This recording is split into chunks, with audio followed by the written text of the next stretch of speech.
Great. Well, good afternoon, everybody. It's nice to see everybody virtually, and we were just discussing that this is our last fully virtual, we hope, CIMAR seminar.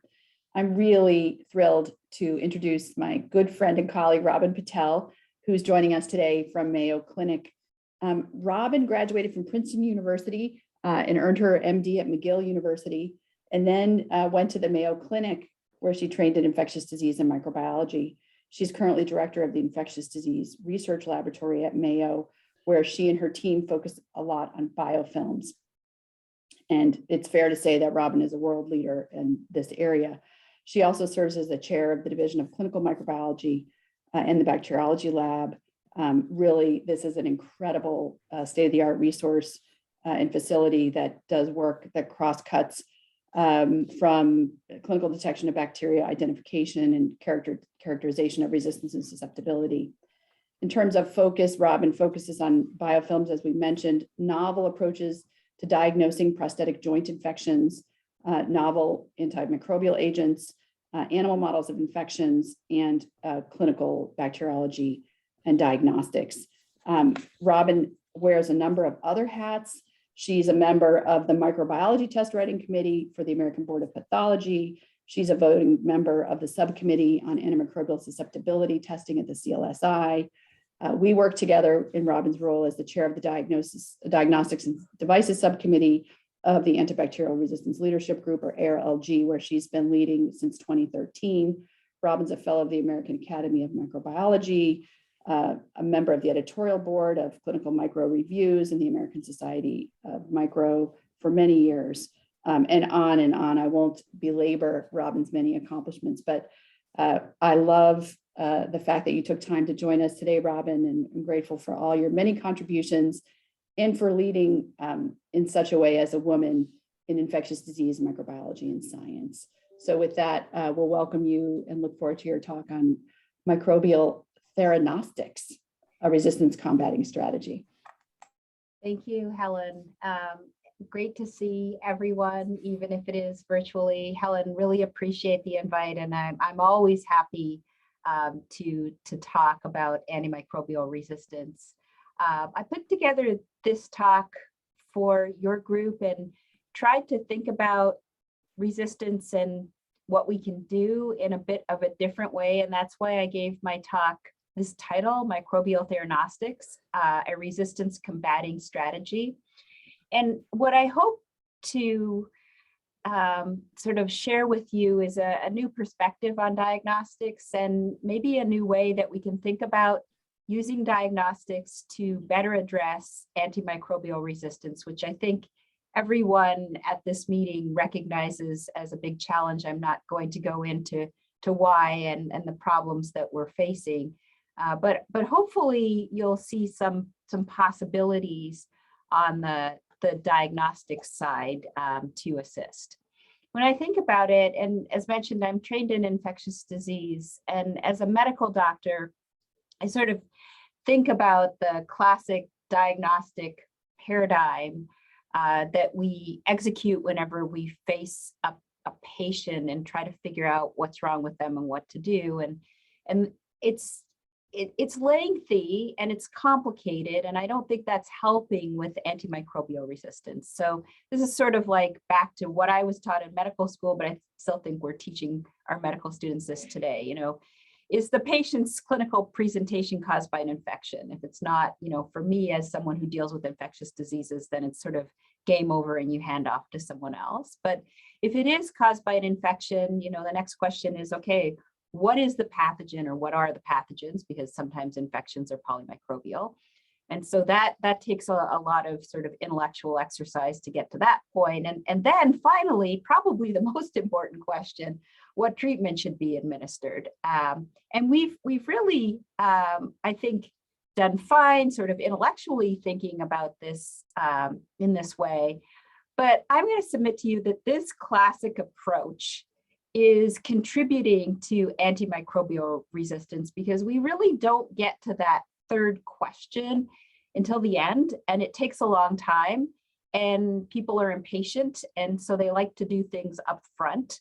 But also this diagnostic paradigm is failing because of antimicrobial resistance. So I think, our opportunity in the diagnostic arena is really to think about this differently and to maybe try to reframe what we're doing. So, what do we do? On the left-hand side is the patient's clinical presentation caused by an infection. We do a history, we do a physical, we might do some imaging and some preliminary laboratory tests. But then when we try to figure out what the causative pathogen is, we turn to culture. Culture is great, it's beautiful, but it's kind of slow, maybe serology, maybe molecular diagnostics. But how do we really answer that question about what treatment should be administered? Well, some of that can go back to what the organism is, but as you all know, since we're faced by antimicrobial resistance, treatment is not necessarily predictable based on the organism you identify. In some cases it is, because there are organisms for which we haven't yet seen resistance to certain antimicrobial agents, and that's a beautiful thing because we don't need any further testing. But in many cases, we do need some sort of susceptibility testing. And oftentimes that's done with a culture-based approach, which again prolongs this whole paradigm.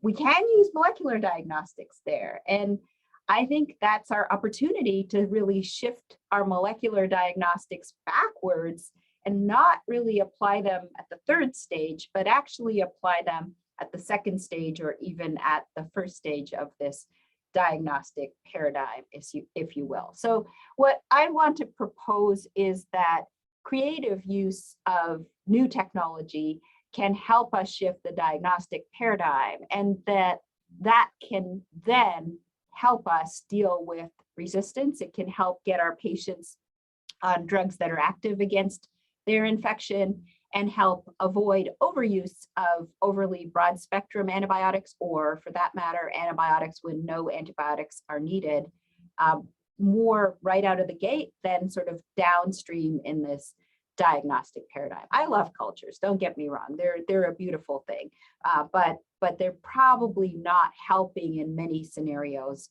with what we're dealing with. All right, so if we're going to do this and propose a new diagnostic paradigm, the first question is, well, what are we after? What kind of organism or problem are we trying to solve? And I think, you all know this because you think about resistance day in and day out. It's really challenging. COVID is challenging, but it's one organism. When you speak of resistance, you speak of lots of organisms and resistant types and so forth. And actually, it looks like we can't agree on exactly all the problems we're trying to solve. So I put on the left the WHO priority pathogens list. Even though it's really for R&D of new antibiotics, I'm going to propose that diagnostics are really informing the use of therapeutics, and therefore they have relevance here. And then on the right-hand side, I put the threat list from the CDC. And you can see that these lists have a lot in common, but they're not exactly the same, which is also interesting. So today, I'm going to touch upon a few organisms or resistance types taken from both sides. I'm not going to touch on everything, couldn't possibly have time to do that.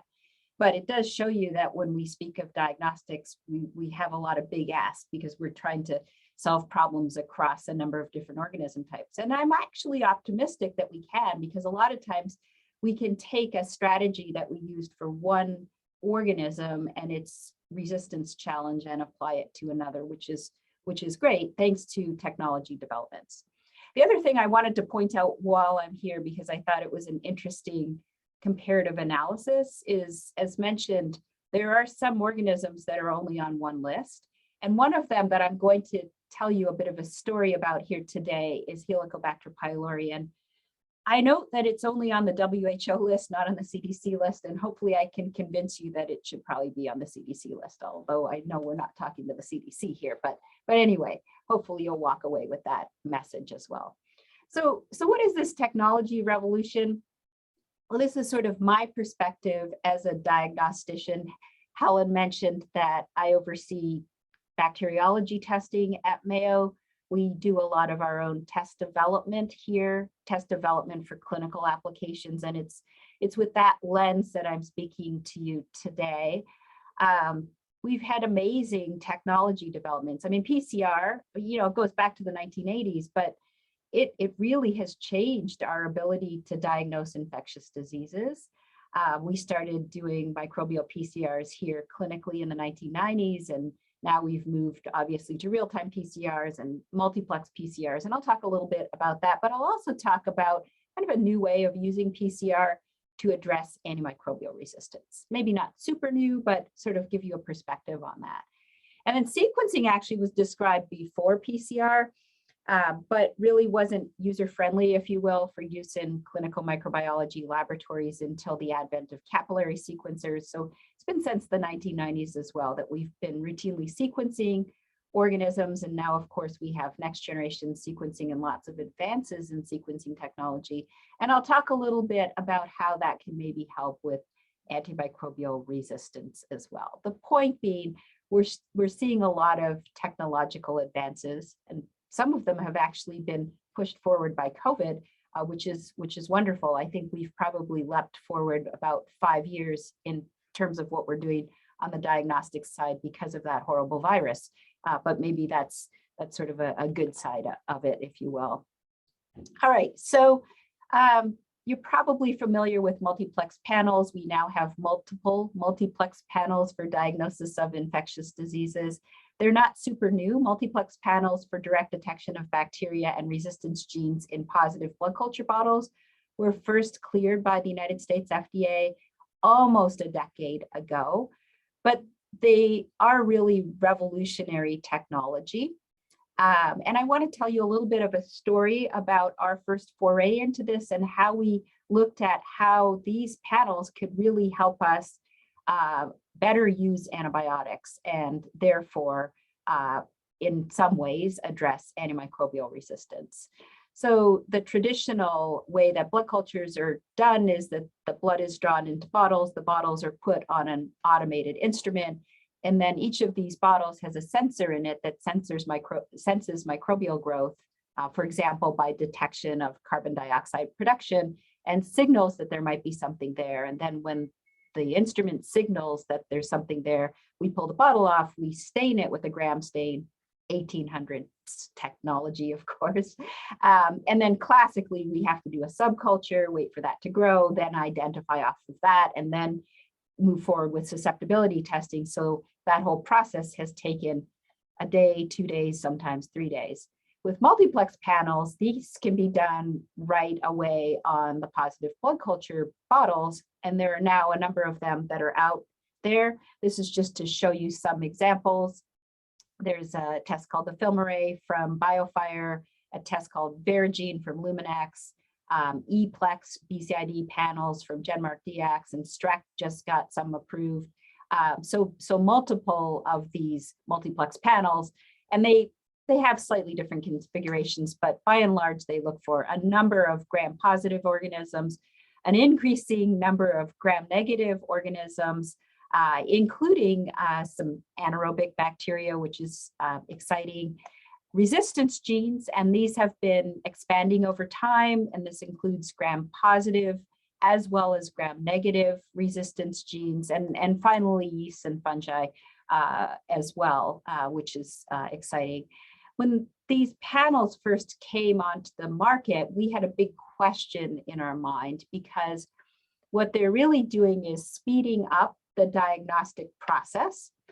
They're not fundamentally providing any answer that we weren't getting already. So if you come back to the diagnostic paradigm that I presented earlier, they're shifting things to the left, but they're also very expensive. They aren't really the kind of test where we have time to decide who should get them or not. In order to achieve their value, they have to be performed through operational procedures right away. We're not going to track down the clinician and ask them if they want this or not, because that really defeats the whole purpose of doing things rapidly. So, and they're easy to use in the laboratory. This is a picture of the film array test. Again, there are multiple versions of multiplex panels, but in this particular configuration, there's a small pouch that's about this big that gets inoculated with the contents of the blood culture bottle. And this is that process. It takes about 2 minutes to do that. And then that pouch gets loaded onto an instrument. This is the original instrument. There have been upgrades over time. And in 1 hour, this particular platform does multiple PCRs for a variety of organisms, resistance genes, and so forth. This is the original configuration of the film array BCID.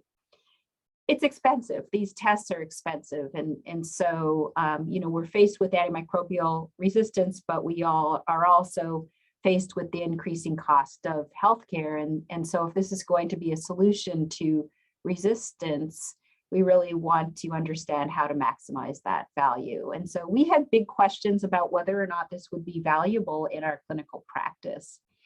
And so to address that question, we executed a randomized controlled clinical trial of a rapid diagnostic for positive blood culture bottles, in this case, the BCID panel. And of course, in the field, we regularly execute randomized controlled clinical trials to look at new therapeutics, but looking at diagnostics in randomized controlled clinical trials is not so common. The reason that we did this is that we thought it would really help us answer the question of what value this kind of test would bring to clinical practice. And this was early days. This was right when this kind of technology was introduced into clinical practice. And in this particular study, we had 3 arms. We stratified the randomization based on age, ICU, and transplant status. And then the 3 arms were a control arm where patients got standard of care testing, so the standard gram stain and culture. And then we introduced the rapid test, so the film array BCID, alongside standard of care testing. That test takes an hour only. We ran it 24/7, and we called those results back to the clinical service. And then finally, we had a 3rd arm that included this rapid test plus real-time antimicrobial stewardship. So we performed the rapid test, we notified the service, but we also notified our stewardship team. They looked at the medical record, and if they thought there should be a change in antibiotic regimen, called the service back with that specific treatment recommendation. So sort of the concierge version of this, if you will. Now, we could have done this with a pre-post study design. That's the classic way of evaluating new diagnostics. But the reason that we didn't do that is that that approach can be flawed or biased because you introduce a new test and you look at what happens in the time period when you added the new test. And then you go back historically and you look at what happened before the new test was introduced. But there can be many changes in clinical practice over time. Certainly new organisms, again, COVID-19 is a great example, obviously not germane to this study, but could be to many other studies. Changes in utilization of antibiotics, clinical practice, so many other changes that it's really hard to know in a pre-post study design whether it was really the change in the diagnostic that made a difference because you're not assessing for many other changes in clinical practice. Now, we all hope, of course, that with new technology, we'll save lives and we'll get patients out of the hospital faster and so forth. And we certainly looked at those clinical outcomes of length of stay, 30-day mortality, 30-day readmission with the same organism, toxicity, adverse drug reactions, blood culture clearance in 3 days, acquisition of drug-resistant organisms or Clostridioides difficile. And there were differences across the 3 arms. And this might seem disappointing, but it is good to know about. But we did see differences in antibiotic utilization. And this is sort of the theranostic point of the presentation. So here I'm showing the 3 groups, the control group, the rapid test, and the rapid test plus stewardship shown over time. And you can see the time to identification shown as ID here is very quick with the rapid test as expected. This is the subset that has on-panel organisms. The time to antibiotic escalation is very quick, but the time to antibiotic de-escalation is only faster in the context of the rapid test plus stewardship. So we learned a lot from this study. We learned that a rapid detection of organisms and resistance genes in positive blood culture bottles led to more judicious antibiotic use without worsening clinical outcomes. That was very important because sometimes when we do things too quickly, we worry about making things worse for our patients, and that certainly did not happen. It led to more narrow spectrum antibiotic use for gram-positive organisms, decreased treatment of contaminants, which was very important, decreased piperacillin tazobactam use, and faster escalation and de-escalation of antibiotics. However, faster de-escalation only happened in the context of the test plus antimicrobial stewardship. But there were some limitations to this. The resistance genes on the panel at the time were fairly limited. They were MEK-A, VAN-A, VAN-B, and then KPC, but we didn't have any KPCs in this study. So most of the value that was recognized was on the gram-positive side. I also want to show you some of the nuts and bolts of what was done here.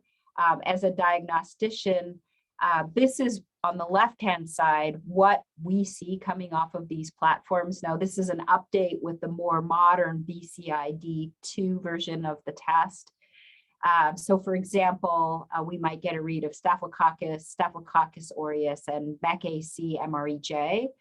If we reported that out to our clinicians, that would cause a huge amount of confusion. So in this study that I just described to you, and also in our clinical practice, we try to translate what we're getting off of these systems into reports that we hope our clinicians will understand and will be able to use to make rapid decisions about how best to treat their patients. So for example, with that same profile of detections, we would report Staphylococcus aureus complex, MEK-A detected, methicillin-resistant Staph aureus, MRSA. MRSA is predictably resistant to beta-lactam antibiotics except to ceftaroline.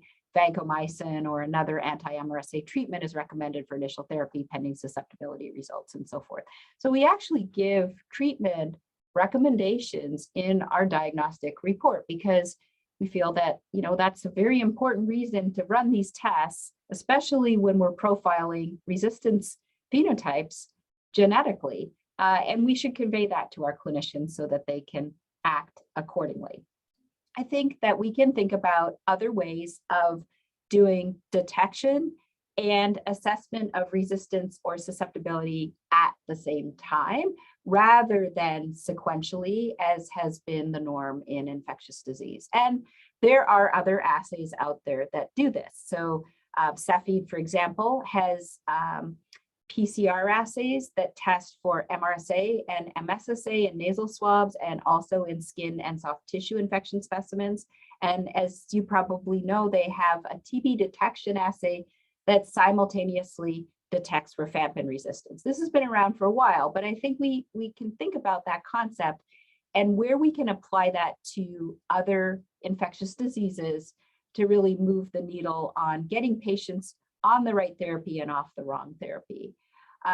A couple of examples are shown on the bottom. These are not cleared by the FDA, but I think they're really interesting conceptually. So a company called SpeedyX has an assay that detects Neisseria gonorrhoeae and ciprofloxacin susceptibility markers. And you might think, well, why? We don't use ciprofloxacin for Neisseria gonorrhoeae. But another possibility when you're characterizing resistance and susceptibility really quickly is you don't have to assume resistance because you can know whether there's resistance or not. And therefore you can go back to older antibiotics that we've abandoned because they're not predictably active. And I'll show you some other examples of this.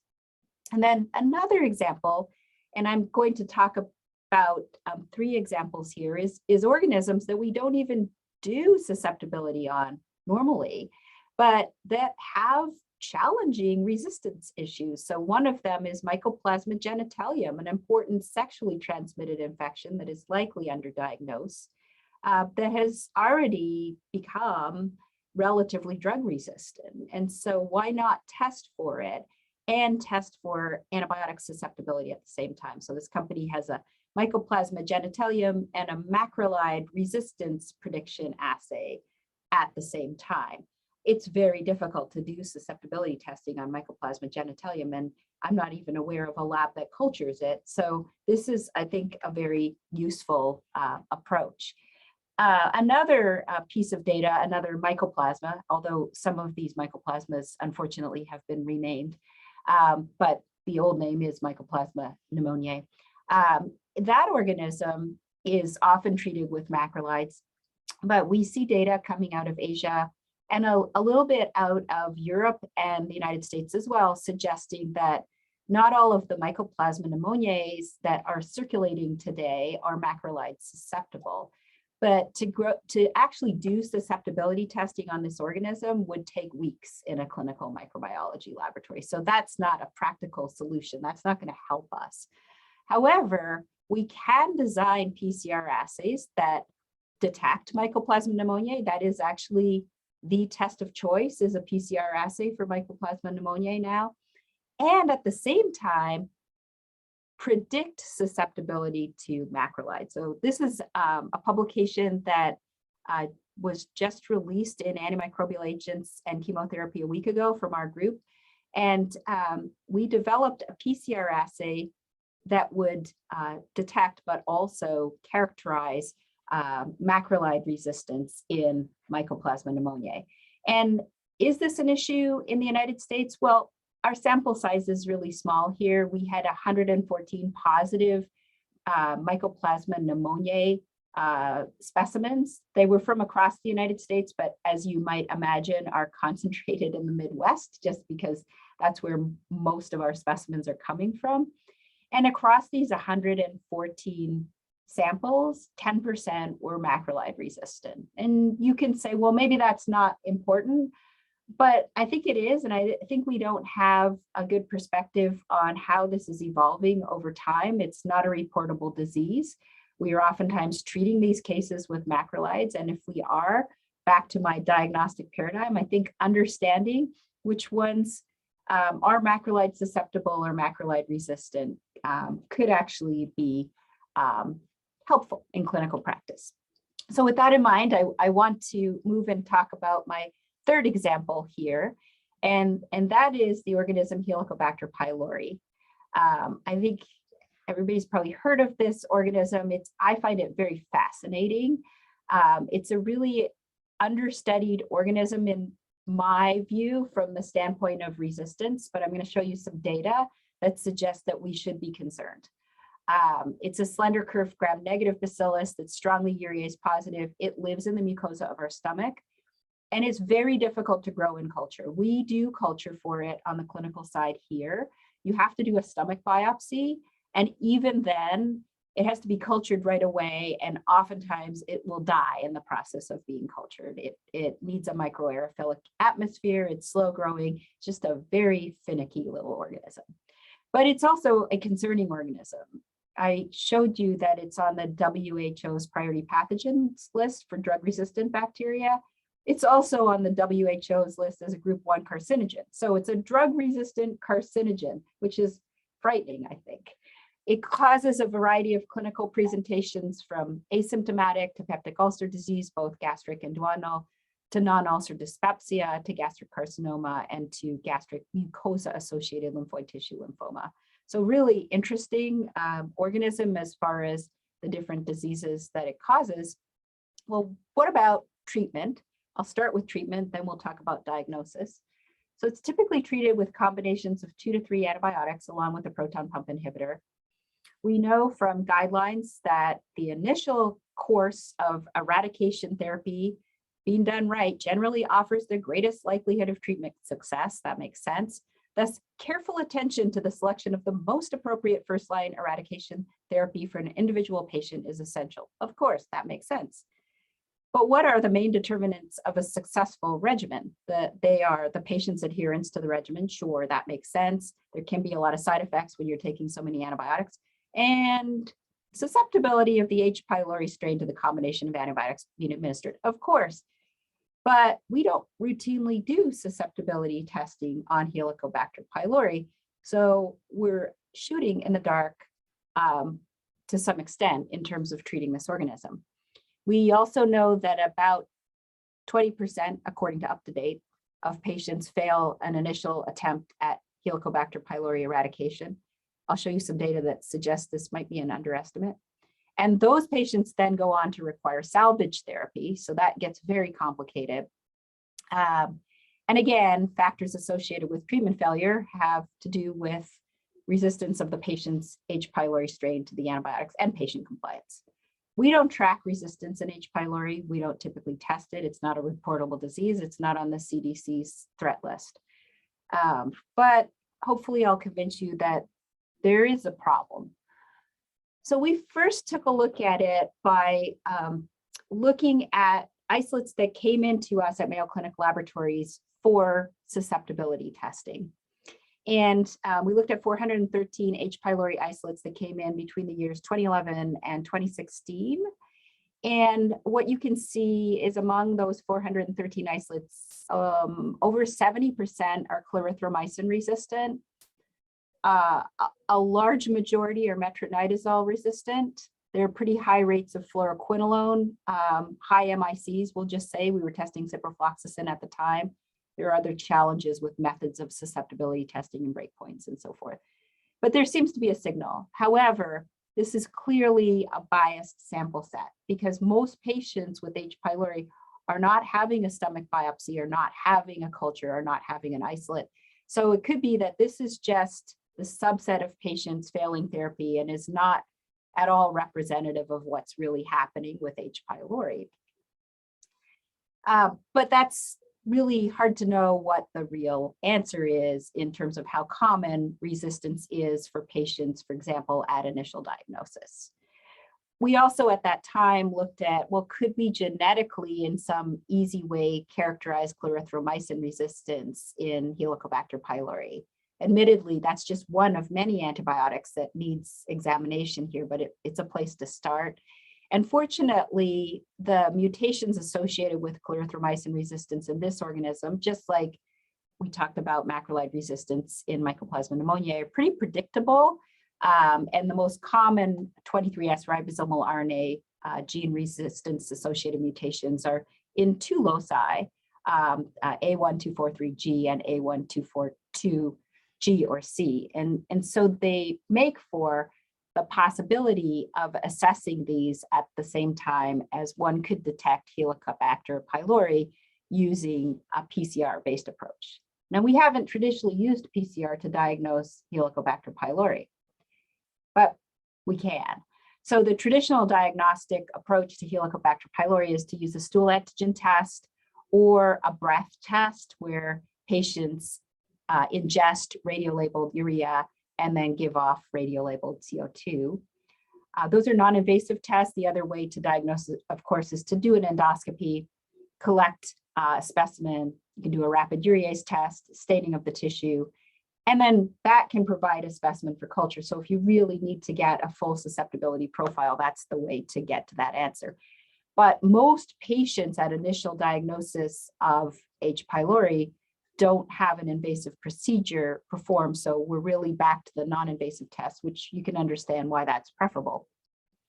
So we postulated that we could make a stool PCR assay that could pick up the organism, but that could simultaneously interrogate clarithromycin susceptibility or resistance. We can't isolate this organism from stool and grow it up in stool culture. So it was the only workaround, at least, that we could think about to get to this. And then we used this tool to answer some important questions about resistance in H. pylori in the field. I'm going to show you that. But I will also mention we now use this stool PCR as our non-invasive test of choice for H. pylori diagnosis at Mayo Clinic. So does this work?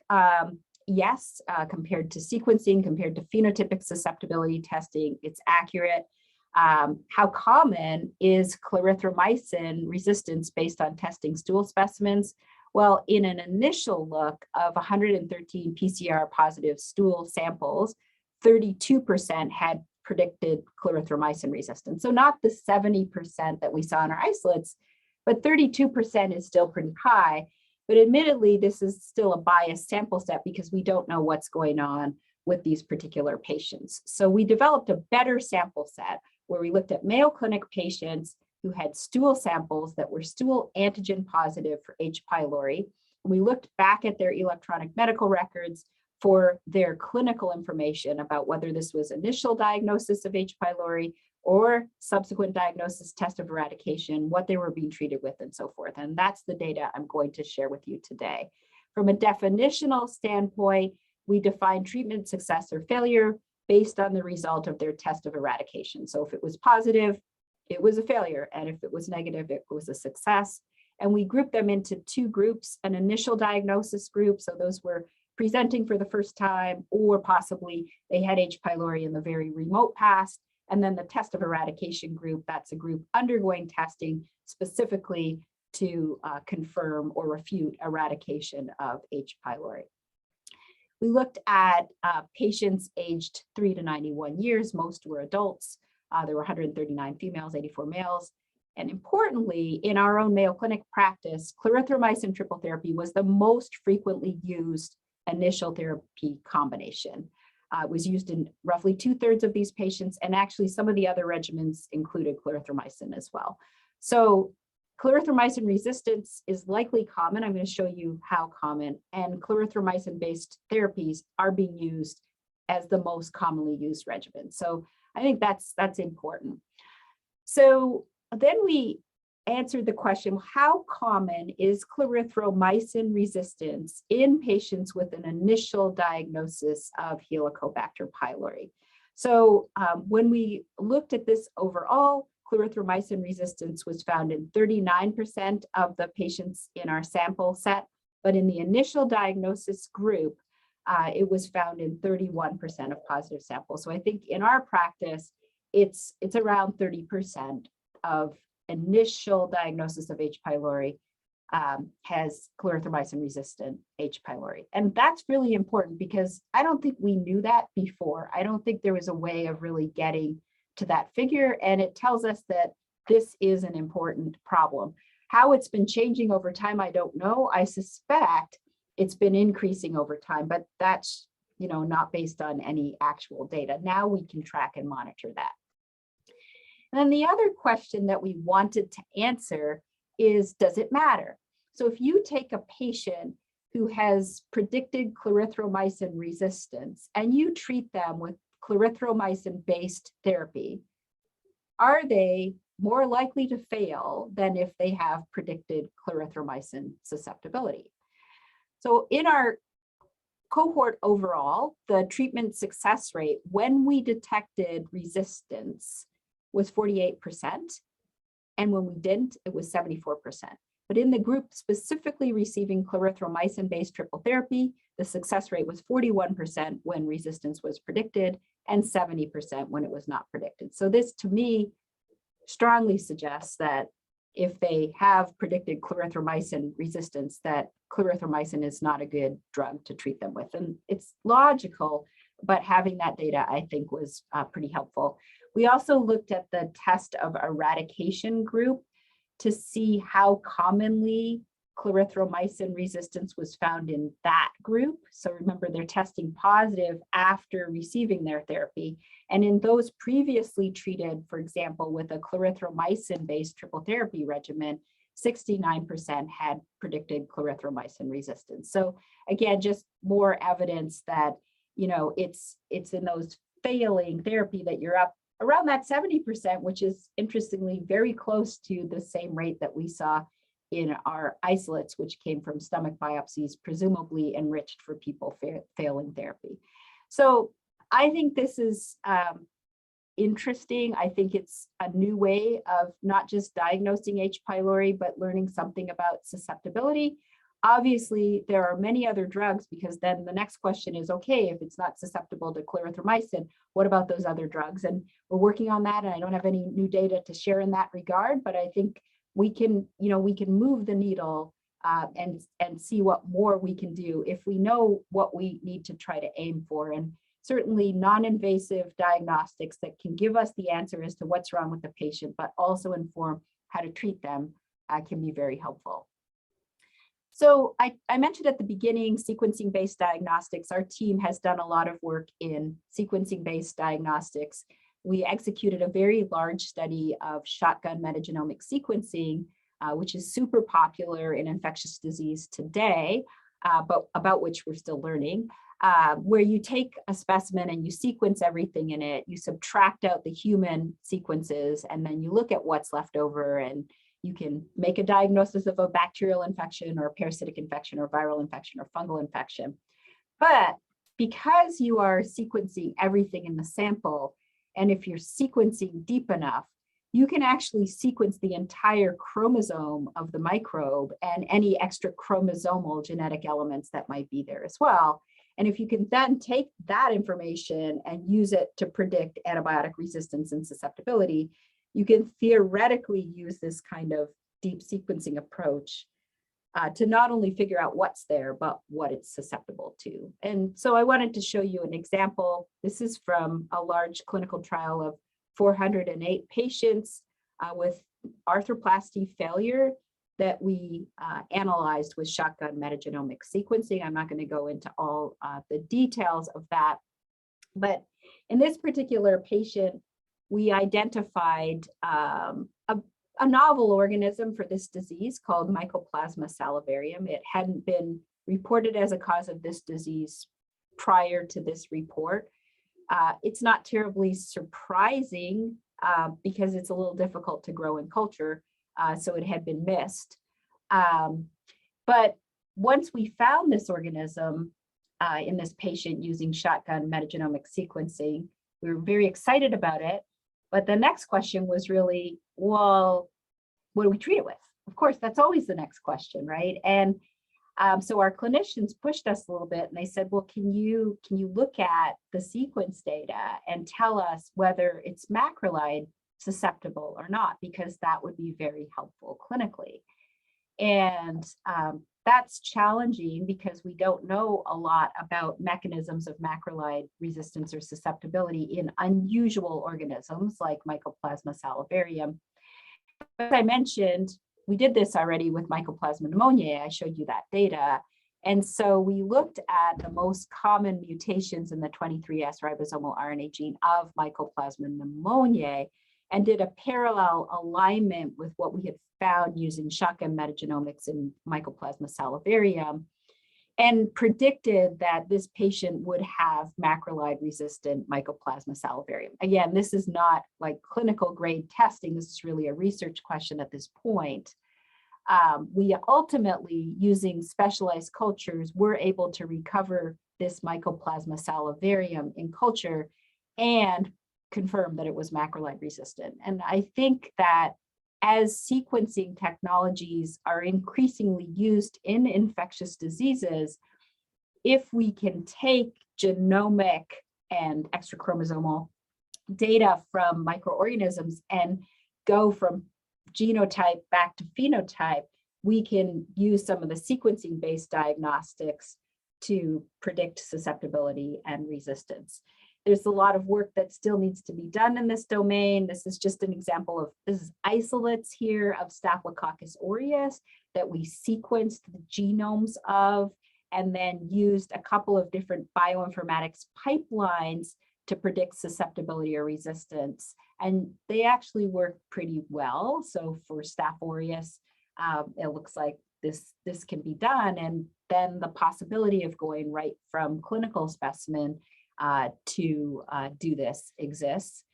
One of the challenges, of course, is, with PCR, we've gotten a lot faster, but sequencing is still not super fast, but there are technology revolutions going on there as well that are promising, short turnaround time sequencing.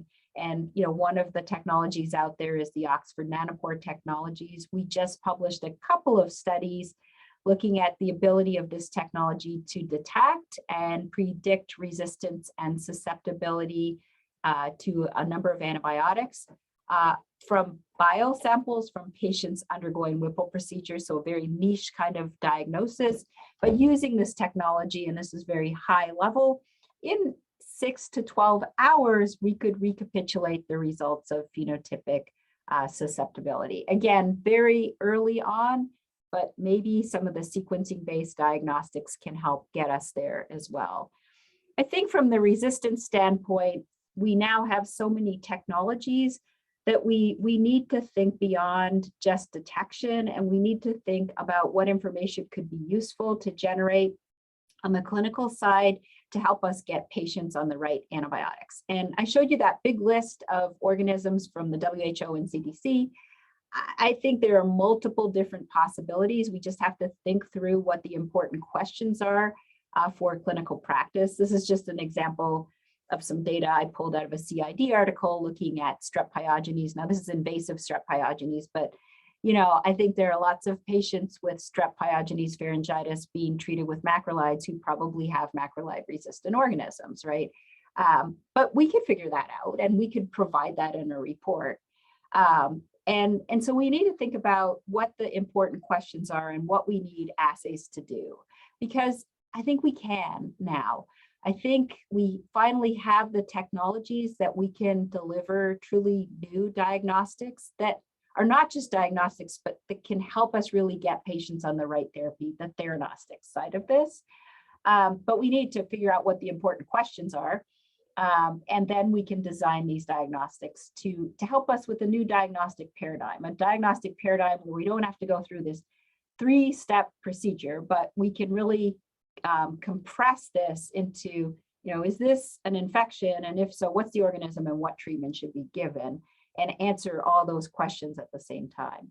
What's enabling this is nucleic acid amplification tests that allow us to detect and predict resistance at the same time. And I showed you several examples with Staph aureus, with TB, with Mycoplasma pneumoniae, with Helicobacter pylori, and hopefully you're convinced that that is an important drug-resistant organism, even though not everybody sort of has it on their radar screen. It's a little bit frightening, quite frankly.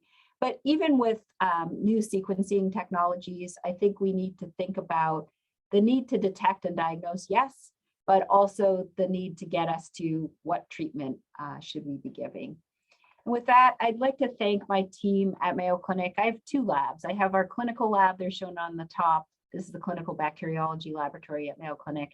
And on the bottom, my research lab. And most of the work that I shared with you today was actually developed and deployed in the clinical lab, because I think we need to get closer to patients with some of these novel diagnostics that I believe can really fundamentally change the way we treat infectious diseases and assist with the challenge that we're facing with antimicrobial resistance.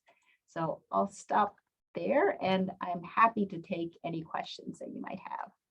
That was really great, Robin. Thank you so much. I'm sure there's going to be some questions. I'm going to have people put their questions in the chat or their name if they want to ask the question. I will start out with a question. So has anyone ever looked at synergistic activities of drugs against H. pylori? It's really hard to grow to begin with. So are you able to look at combination therapies, or is it still like single drug resistant profiles? Well, that's a really good question. And I have to say, I'm not necessarily the expert on treatment of H. pylori. I can address that question from the testing standpoint. Susceptibility of testing of H. pylori is kind of way behind because most labs don't even culture Helicobacter pylori. And technically, when we do susceptibility testing, it's with a view to predicting what's going to work clinically in patients, right? I mean, it's not some academic exercise we're doing to figure out what mutations are associated with what MIC. It's really with a view to figuring that out. If you look at breakpoints, they vary between CLSI and UCAST, and now that's not, an unusual story for many organisms, but we don't, even for the single organisms, it can be complicated to sort out. But the regimens that are used are typically multi-drug regimens, and the history of that is because that works, I guess. I don't know how best to say that.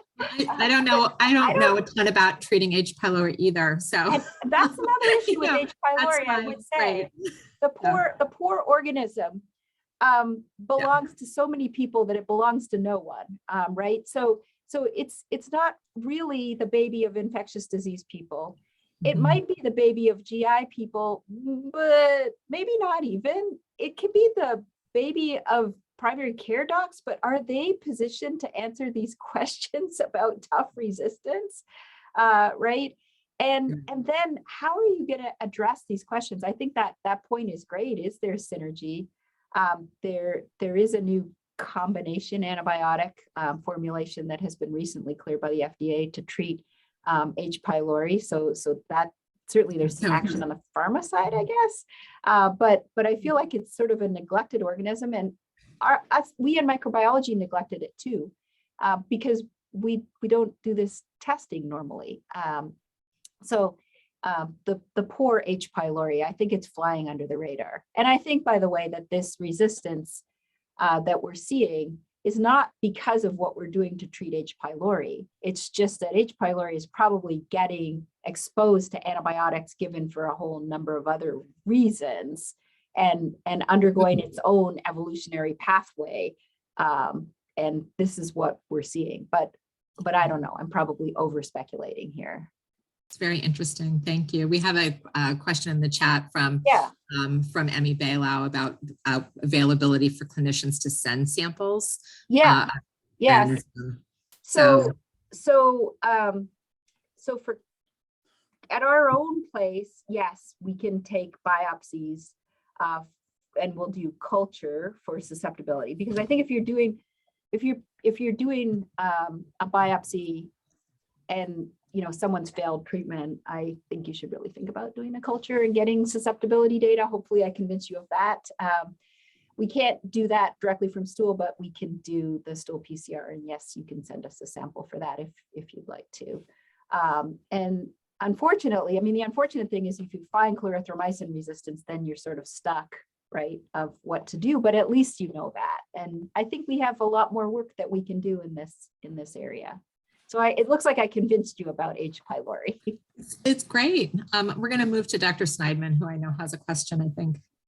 Yeah, I do. Thanks, Robin. Great talk. I'm really curious about the mycoplasma and both the frequency. It's obviously not something we ever think about. We actually presented a case at the case conference this week of someone who had recurrent septic arthritis that eventually required an above-the-knee replacement and then had what looked like osteo, I guess, on MRI, and nothing's ever been able to be cultured and nothing ever showed up on universal PCR. And it just makes me wonder if this organism has a broader expression of disease, and how we should think about that in these kinds of settings. I also worry, I guess, that it could theoretically be a contaminant, and how you differentiate that from. Yeah, no, lots of good questions. So we've had some PCR assays for unusual mycoplasmas like Mycoplasma hominis, as well as ureaplasma, because I sort of put ureaplasma into this as well. And they do cause bone and joint infection rarely, like this Mycoplasma salivarium. I think a lot of times it's associated with particular patient types. That patient I presented had CVID and was on immunoglobulin replacements, and there seems to be an association there. So that might be a little bit of a clue. You should be able to pick it up with a 16S ribosomal RNA gene PCR sequencing assay, assuming you have a good specimen. Obviously, if the patient's heavily antibiotic pre-treated, you can suppress an organism not just to not grow, but to not even be detectable using a molecular technique. That's not surprising, right? So if you have the right specimen and the organism should be there, it should be detectable using a PCR assay. As to the contamination question, I think that's always a question with bone and joint infection, and especially if there's a foreign body there, what is the clinical significance of this organism? And the way that I would suggest solving that puzzle is by testing more than one specimen and by repeatedly detecting the same organism, so you can convince yourself that it's really there if you have a question about that. That said, we haven't made hundreds of these kinds of diagnoses, but we've made several of them.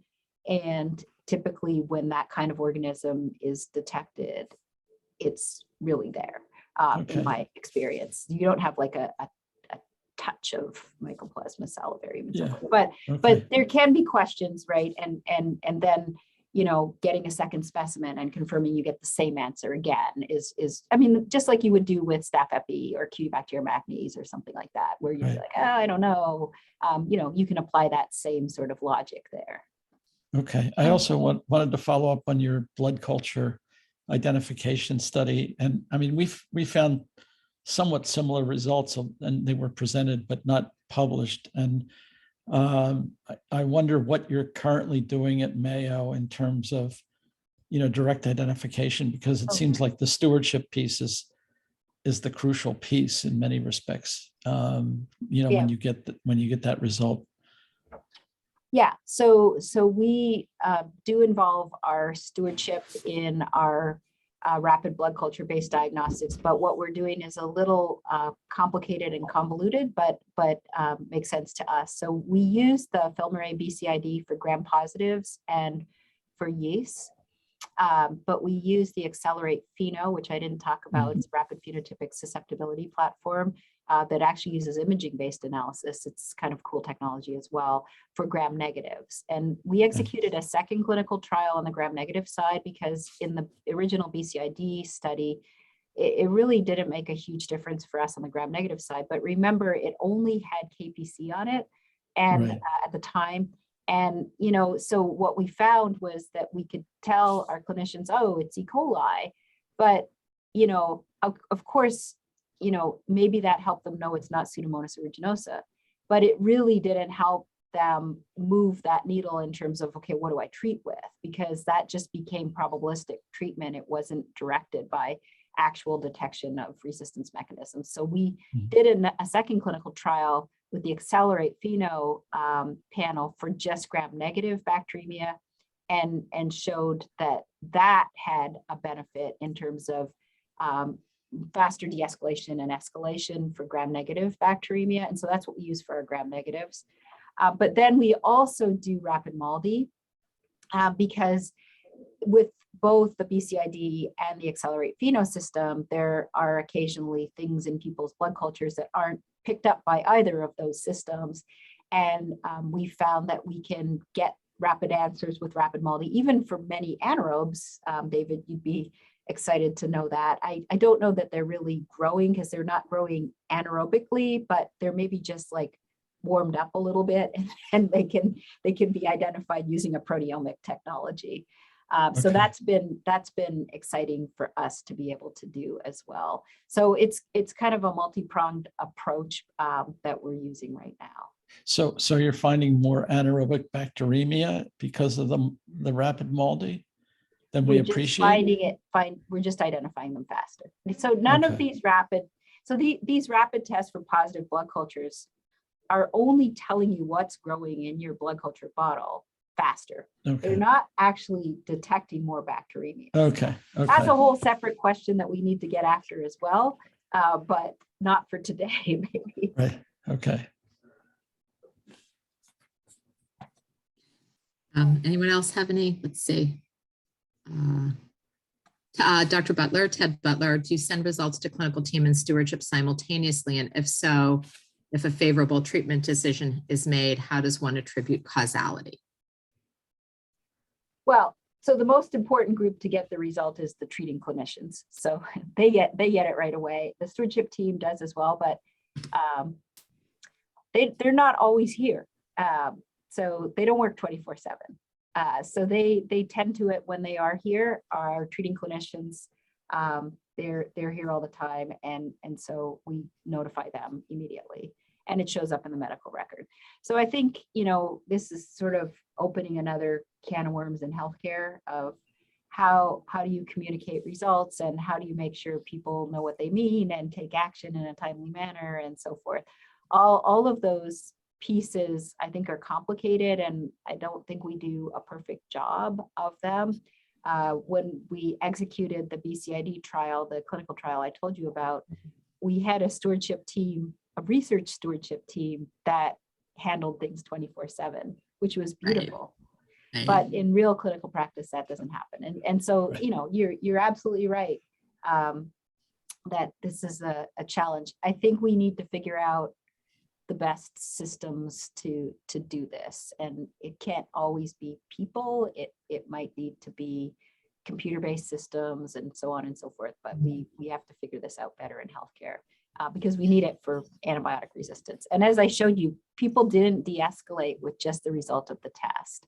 They needed, you know, that Yes. nudge from the stewardship Right. team.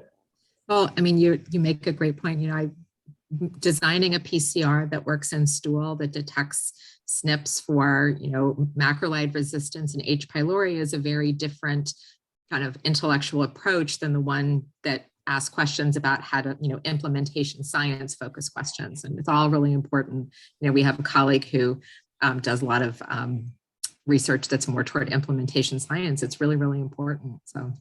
Absolutely. Okay, we'll let you go. We owe you lunch. Next time you're in Boston, we owe you lunch. No, that's fine. Fine. No, And, you know, I think and just, you know, I'll just foreshadow a little bit, you know, there's probably going to be some interest after your talk of potentially looking at some combination therapy and how H. pylori might respond to combination therapy, you know, in terms of synergy, antagonism. Absolutely. Yeah. Always interested. I mean, I think we sort of took the rock off of something and look at what's underneath. And I feel like, you did. oh You my did. goodness, that's a problem. It is a problem. And you know what? I'm actually kind of psyched about the Clarithro data, because like anyone says they want to put a patient on Clarithro, our patients don't, you know, don't have reasons why we think that they won't have side effect problems. Also, that's another No, the person who's got a long QT, who's waiting heart transplant, who needs to be treated for AIDS. Yeah, no. So, awesome. Yeah, that's helpful to hear. anyway, so thank you so much. I'll let you go, but as right. long as there's no other questions, are we good, guys? Okay, thank See you. ya. Thank you. See you, Robin. Bye. Take care. Bye. Thanks so much.